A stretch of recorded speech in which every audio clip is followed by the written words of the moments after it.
All right. Thank you all so much for being here today. This is part of our Graves Lecture Series to celebrate the 50th anniversary of Title IX, the passing of Title IX. Technically it's like 53, but it's all right. As many of you were here for Dr. Joe's presentation in the fall and Dr. Slosarski and Dowdy's just a couple weeks ago, this is a continuation of that. I'll let Dr. Bramer introduce the speaker, but I just want to say thank you all for being here today. I hope you do take something out of this as we continue to celebrate what Title IX has done for athletics and education and all of those really great things. On behalf of our Title IX committee, I just want to welcome our speaker tonight. And I've known Jamie for a lot of years. I had the privilege of coaching her while she was here. She played volleyball for us at Chadron State College. She married a former wrestler from here who was inducted into our Hall of Fame. And so on behalf of our committee, I want to welcome Jamie Weingart. Yay! Thank you. Thank you so much for the warm welcome, and thank you for moving up so I can see your faces. Thank you for the introduction, Britt and Coach Bramer. Yes, my name is Jamie Weingart, and it's my pleasure and privilege to be here on campus with you today. I came from Scottsbluff tonight. That's where my family lives. My husband, Matt, and we have 3 children, a sophomore, Reese is her name, our daughter, and then 2 sons, 6th grader and a 4th grader. So just really glad to be here to talk to you a little bit today about my experience, to learn about your experiences, and hopefully to just give you maybe some advice or best practices you can take as you go back into your lives. And so I'm actually owner of a company as well called J&W Consulting. Our mission is to support leaders and teams in discovering your strengths and maximizing your potential. So we work with school systems, nonprofit agencies, government agencies, and some private systems as well, and through strategic planning, through team building activities, team building retreats, executive coaching and leadership training, etc. So really grateful to be here within the scope of our work as well. And again, my name's Jamie, and part of our team is Melissa. She put together some of our materials for today. So, of course, this is a celebration of Title IX, and I appreciate having men and women in this room. This quote, "We stand on the shoulders of those who came before us," I think it really speaks to the history of how we got to where we are today. So as many of you know, most of you probably know, before Title IX, women in particular had very few opportunities in education, let alone sports. So schools and universities routinely denied women admission to programs. They allocated very little to no funding for any sort of women's athletics programs, and they often dismissed any complaints about discrimination with no accountability whatsoever. That started to change, as Britt said, about the late 1960s, early 1970s. I just want to introduce a few quick people to you.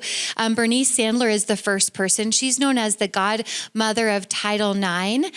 She actually held a full-time faculty position at the University of Maryland, but she was told that she's too strong of a woman for that institution. Thought that was interesting. She began researching gender discrimination when she was let go for having too strong of a personality, and found that federal law did not explicitly ban discrimination in education. So she started to look into civil rights laws, found that there were some that supported women, and began really the journey of fighting back for women's rights. Edith Green soon followed her. She's a congresswoman in the 1970s. She specifically was focused on gender discrimination in college, exposing unfair admissions practices, funding gaps in women's athletics, etc. And that's really what set the stage for Title IX. 2 more quickly, and then we'll get into what's about you today. So Patsy Mink followed her, a trailblazing lawmaker. She was the first woman of color elected to Congress and co-authored the 1975 Title IX policy and fiercely championed it. And finally, I'd like to introduce you to someone named Amy Cohen. She actually was a gymnast at Brown University in the 1990s, so not that long ago. They had cut funding for 2 women's teams, specifically gymnastics and volleyball at Brown, but they left room for many men's teams. So with her and several other female athletes, they sued Brown for violating Title IX because they had failed to provide equal athletic opportunities for women, even though female students made up nearly 50% of the student body. With that, all of those, she actually ended up winning that battle, and they reinstituted gymnastics and volleyball. And it set the stage for colleges across the United States to take seriously the impact that it has on discriminating against women with sports opportunities within colleges. The reason we share that today is because the challenges that women have faced is much bigger than sports. And Title IX set the stage for where we are today, overcoming educational barriers, inequality in athletic opportunities, workplace discrimination, equal pay, and obviously social and cultural backlash. So because of those people that we mentioned before, as well as many other women, generations of people now have been able to step on the fields, courts, tracks with the same opportunities as men. And so that's why we're fortunate to have female athletes here at Chadron State. Not only courts, not only tracks, not only classrooms, but also workplaces and opportunities that were previously set aside for men only. So what that tells us is that history can be both a mirror of the past and a map for the future. I believe that history reflects where we've been, and it also guides us forward to ensure that we never lose sight of how far we've come and how far we have left to go. And it's going to take all of us. So I think today it's a lesson and a call to action for us at the exact same time. And I just want to share a few best practices for you as you move into the future with the rights that we have now to be the best that you can be as a student athlete. Just want to start with key number 1. Be courageous in the arena. Social scientist Research Brown has a quote that says, "Courage starts with showing up and letting ourselves be seen." The thing about chasing a dream, right, chasing a goal, trying to become something, right, it can be really vulnerable. I think as I speak to the women in the room, we're often called to be bridge builders, connectors, relationship builders. We're called to be good teammates, mentors, advisors, friends, right, family. We are the bridge, right, between people. We're the connectors. And I think to speak to the men in this room, you are often expected to be the bridge for generations, trying to identify. I really here maybe at college to learn and grow, but in the back of your minds, my guess, if you're like my kiddos, is that the idea of what's coming next is probably not far in the back of your mind. Your career paths, the choices you're going to make, whether you're going to join the family business, be an entrepreneur, where you go next. While we are the bridge, we're also the bridge builder. I think figuring things out as you go. There can be pressure on college students to feel like you have to have it all figured out. I'm here to tell you that you don't, but having a vision is helpful. So being courageous in the arena may mean that we have to understand what our true north looks like. It often places decision-making in the hands of, instead of what we want, doing what our parents want, doing what our coaches want, living up to the expectations that other people have for us. What we're learning is that as young people, you may never get the permission that you need to do what's best for yourself. And you may never get the permission you need to set a vision for yourself and then chase it. And so that's where we start today, is understanding that it's important that you have a clear sense of purpose as you move into this next season of your life. And if we have that clear picture of where we're headed, there is a 42% more likely chance that you will achieve your goals. Anytime we evaluate our lives, we need to know not only where we are now, but also where we want to go. And with that in mind, I'd really encourage you to think. Our first activity for today is looking at your piece of paper and the questions number 1 and 2. You should have a pen with you. You guys can sit on the floor if you want. You can use your chairs for tables if you want. You can spread out. But what is one area of your career or personal growth where you maybe need to take a step forward? And what is holding you back? So these are your 2 questions for now, and then we'll debrief with the people next to us.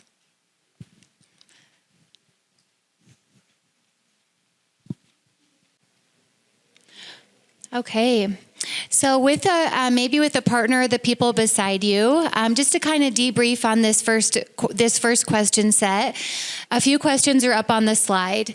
So as we think about where we're headed in the years ahead, question number 1 is 2 years from now, what do you hope to have accomplished for yourself? Okay. Question 2 is, how do you want to impact others, and how do you want people to remember you when you leave Chadron State? And the last question is, what would the most courageous version of you say to you right now about your current decisions and actions? So with the person next to you, small groups are fine. I'd just like you to take a few minutes to work through those questions.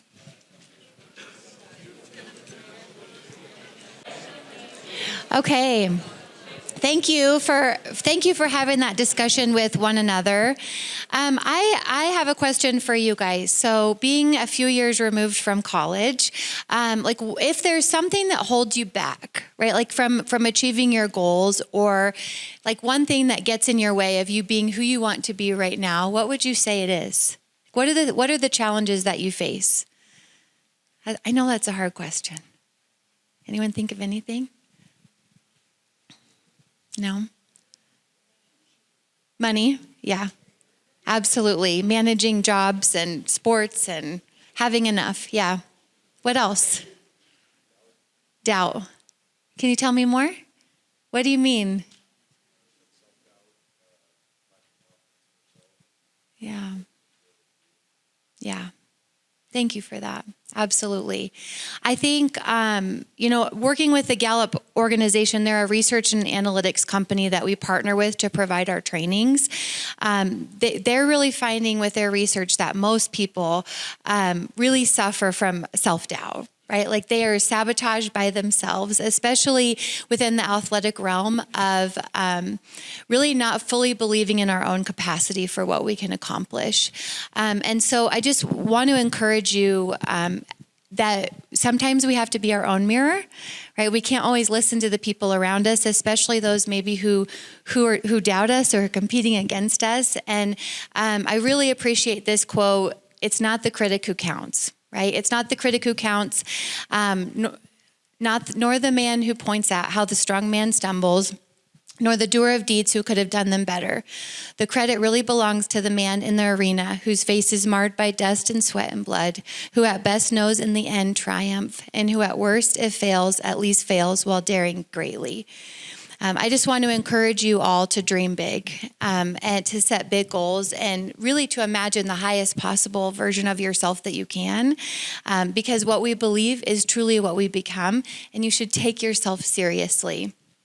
I really, if you feel like if you have to set your goals small, I just want to encourage you that you will never be criticized by someone who has accomplished their goals, right? If anyone's ever counting you out or discounting your ideas or goals, it's probably because you're chasing something bigger than maybe they are. And so please take yourself seriously. Moving into key number 2 is just honor the work right in front of you. So at Chadron State College, I was the successor of a setter. Her name was Shelley Krause. Shelley's an All-American setter. I do believe she was All-American, but she's also a Hall of Famer here at Chadron State College. And so I followed her in 2003. In 2004, I redshirted in 2003. And in 2004, I followed her on the bench, cheering her along, right, trying to learn everything I could from her. We ran a 5-1 offense at that time. And I remember we got into our sophomore year. My sophomore year, it was 2005. I had paid my dues. Right? I had paid my dues, all the practices, didn't miss a thing, didn't miss an off-season practice, did all the summer workouts, all of the things, and I was ready to go. And little did I know, headed into that junior year, or that actually sophomore year, redshirt sophomore year, that there were 5 setters coming to Chadron State College.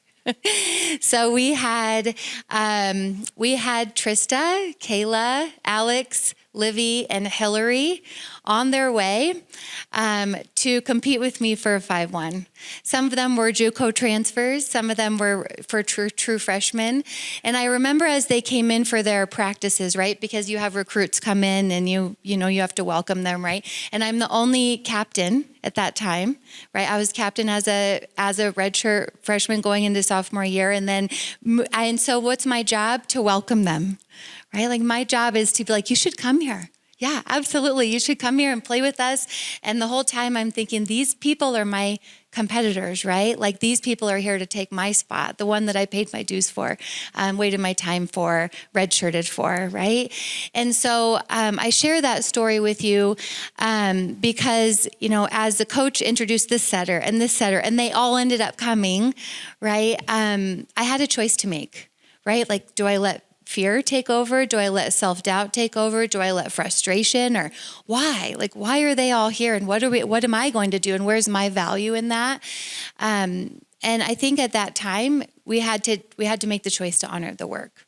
And so when we look at how we dictate the future, we dictate it one decision at a time, one practice at a time, one play at a time. I just want to share with you, like, you never know who is watching you, who's needing you, who's inspired by you, just by being exactly who you are from day to day. And there's nothing too small that we can do right. So the only way that we can really affect the future that you're looking for is really by the choices that we make today. John Wooden had taught his players that we're all just a few decisions away from a completely different life. And when we do best with the opportunities that we have, when we fall short, we can at least have peace that we did everything we could. And when we experience success and triumph, then we know that we did it right. And so with that in mind, I like this sentiment: long vision, short steps. And success really starts with showing up. Whatever stage we are in life, I think we can honor the opportunities that we have by showing up to the tables where we're needed, right? To showing up to the responsibilities that we've been called to. And a study recently ran by the sports psychologist found that committing to show up mentally and physically, just committing to showing up. I'm going to go. I'm going to go to practice. I'm going to go to weights. I'm going to be there. I'll be there for you. I'll be there for my teammate. It improves focus, motivation, and resilience in athletes in competition. We don't have to have it all figured out. All you have to do is the next right thing. And if there's one thing I can encourage you is there's nothing guaranteed in sports, in life, in business, right? But there's peace in understanding that we can be completely all in with every effort, opportunity that we have, and then completely open-handed with the outcome. So at the end of your guys' lives, you may not remember exactly what your record was or what your playing time was compared to someone else, but you may remember what you lived through, the challenges that you faced and overcame, and the lessons that you learned. And that leads us to question number 2 in your worksheet.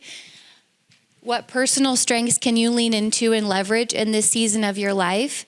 And what's one challenge you faced that, in hindsight, has made you stronger?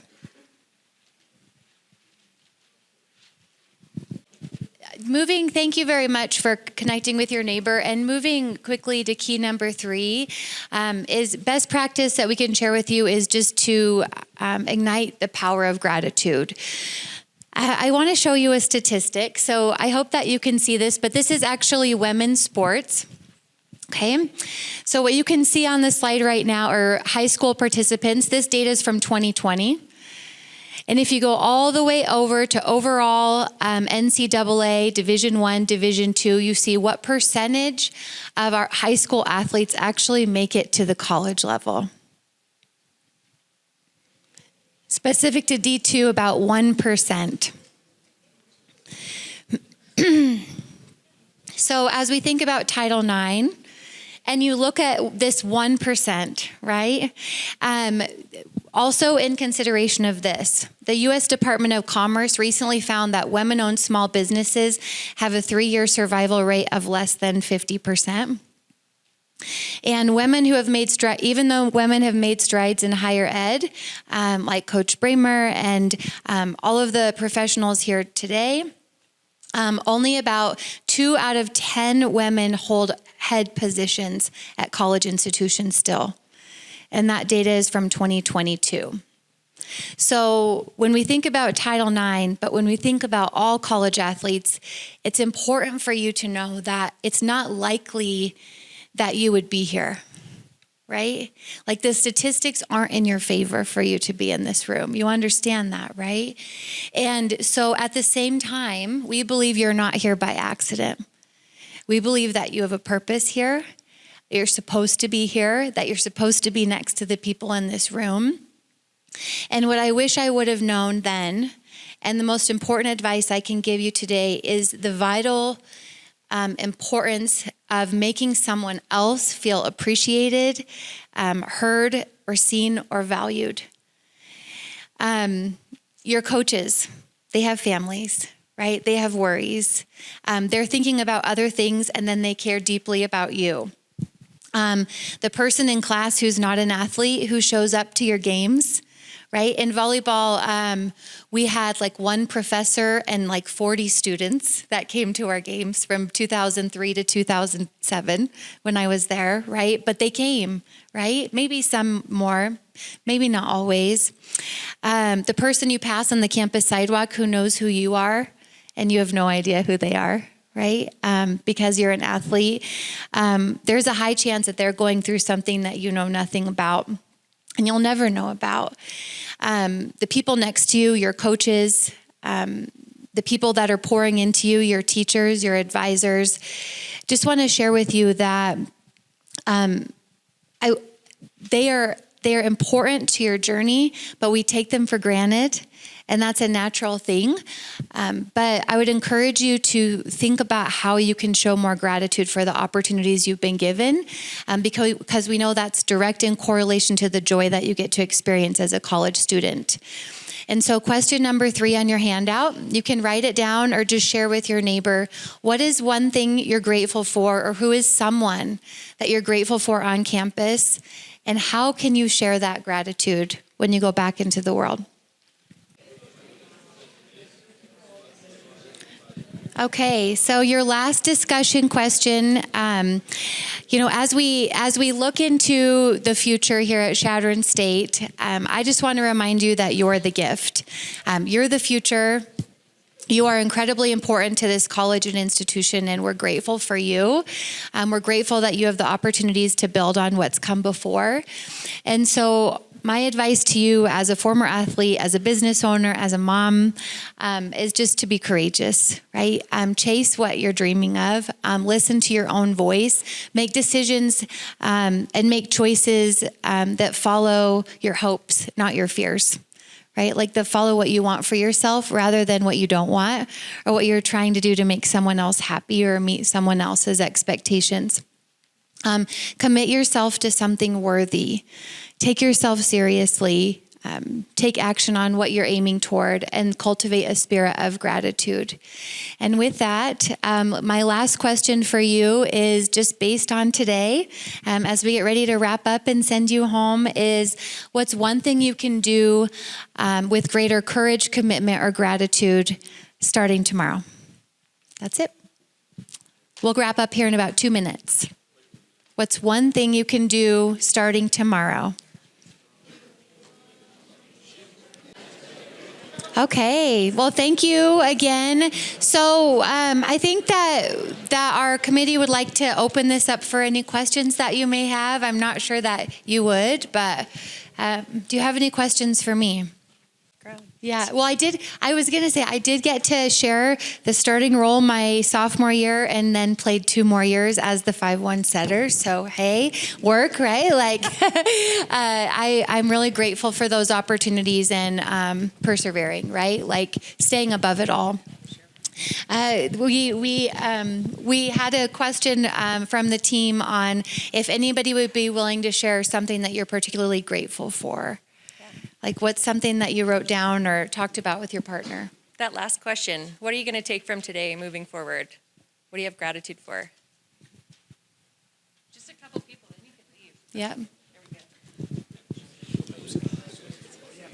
Just grateful for the opportunity to be here. Chadron's a great community. The school is awesome. Community is awesome. My teammates are awesome. Just grateful to be here. Is it on? Yeah. Just hanging out with the guys. Just sometimes you take that for granted. So, yeah, just hanging out with the guys. I would say my boys over here, the team, love them. Every single day, got to go to work with them, and I love it. Cool. Okay, we got another one over here.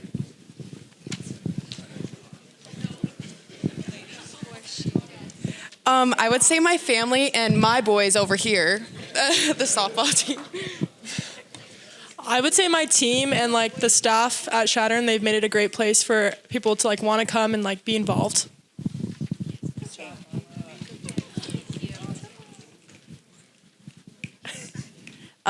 I'm grateful for all the friendships I've built and that I can rely on my teammates anytime and anywhere, and that we've built a really great bond. So I have a question for all of you then. How are you going to hold yourself accountable to do that tomorrow? Anybody? Yes. I'd say just be kinder to like your own self and just be kinder to the people around you. Just because if you're not kind to yourself, then it's harder to be kinder to the other people that are around you. So I think that's how. That's right. Who else? No accountability in here, huh?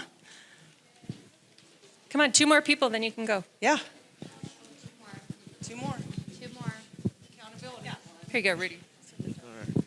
Show up even when it's hard, right? Got to wake up for that 6:30 run tomorrow.